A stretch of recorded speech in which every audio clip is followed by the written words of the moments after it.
இன்றைக்கி ஒரு சூப்பரான காஞ்சிபுரம் இட்லி இல்லை தாளிச்சி இட்லி இப்படி இது வேணாலும் நீங்கள் சொல்லிக்கலாம். அந்த இட்லி தான் பண்ண போகிறோம். இது ரொம்ப ரொம்ப டேஸ்டியாக இருக்கும். வாங்க எப்படி செய்யுதுன்னு பார்த்துடலாம். அதுக்கு கடாயை வச்சுட்டு அதில் எண்ணெய் சேர்த்துக்கோங்க, நல்லெண்ணெய் சேர்த்துக்கோங்க.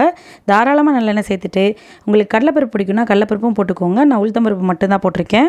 உளுத்தம்பருப்பு பொன்னேரம் ஆக ஆரம்பிக்கட்டும். அந்த ஸ்டேஜில் இது கூட ஒரு டேபிள் ஸ்பூன் அளவுக்கு மிளகு, ஒரு டேபிள் ஸ்பூன் அளவுக்கு சீரகம், இது ரெண்டையும் போட்டு பொரிய விடுங்க. மிளகு படப்படன்னு வெடிக்கும், அதனால் கவனமாக செய்யுங்க. கூடவே பொட்டுசாக நறுக்கி வச்சுருந்த இஞ்சி அதையும் போட்டு நல்லா கிண்டிங்க. நல்லா முறை மாதிரி இப்போ இப்படி பொங்கிட்டு வரும். அதுக்கப்புறமா அது கூடவே கட் பண்ணி வச்சுருந்த கருவேப்பிலையும் மல்லியும் சேர்த்து நல்லா ஒரு தடவை கிண்டி ஸ்டவ் ஆஃப் பண்ணிவிடுங்க.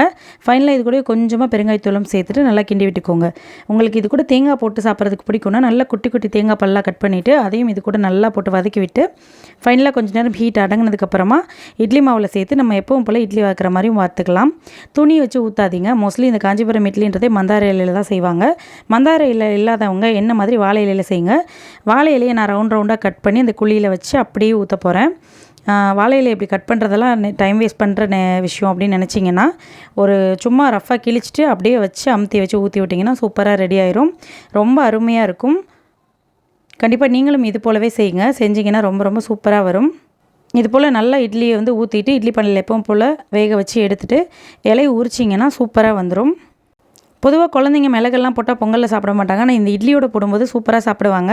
உங்களுக்கு சட்னி வேணாம் அப்படின்னு நினச்சிங்கன்னா இதில் மேலாப்பில் எண்ணெயை லைட்டாக தெளித்து விட்டு அப்படியே இட்லி பொடி தூவி கொடுத்தீங்கனாலும் அட்டகாசமாக இருக்கும். கண்டிப்பாக குழந்தைங்க முக்கியமாக விரும்பி சாப்பிட்ற ஒரு ரெசிபி தான் இது. ஸோ ஹெல்த்தியான ரெசிபியும் கூட. பாருங்கள், இந்த இட்லி உரிக்கும் போது இப்படி அழகாக உறிஞ்சி வருதுன்னு.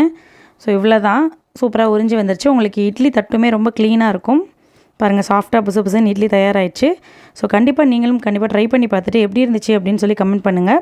இதுக்கு ஒரு கார சட்னி பண்ண போகிறோம்.